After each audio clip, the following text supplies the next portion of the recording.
আপনি যদি থানায় হামলা হয়, আপনি ধরলেই হয়, আপনি আসেন কেন রে ভাই? আপনি যান না, আপনি চলে যান না, জাতিকে একটু উদ্ধার করে চলে যান। আপনি যখন এটা করতে পারেন না, আপনি কথা বলে সাংবাদিক ধরেন, সাংবাদিকদেরকে বানাতে পারেন, টেরোরিস্ট বানাতে পারেন।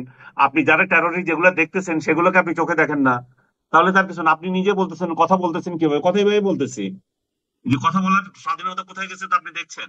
যে পান্নাকে যেভাবে ধরে নিয়ে গেল, বা ওইখানে যে আরো লতিফ সিদ্দিকীকে যেভাবে ধরে নিয়ে গেল, কার্জনকে যেভাবে ধরে নিয়ে গেল, এটা কি কোনো সভ্য সমাজের মধ্যে পড়ে? আপনি একটা অনুষ্ঠানে আমন্ত্রিত হয়ে গেছেন, আপনি বক্তৃতা দিবেন, তুমি আয়োজকদের ধরো রে ভাই, আয়োজকরা কি করছে না করছে তাদের সম্পর্কে তথ্য নাও। আমি একজন অতিথি, আমাকে দাওয়াত দিয়ে নিয়ে গেছে ওরা, আমাকে তুমি নিয়ে যাচ্ছ তুলে, এবং আমাকে প্রটেকশনের নামে সন্ত্রাসের মামলা দিয়ে দিচ্ছ। এটা তো হইতে পারে না, এটা তো বাক স্বাধীনতা না।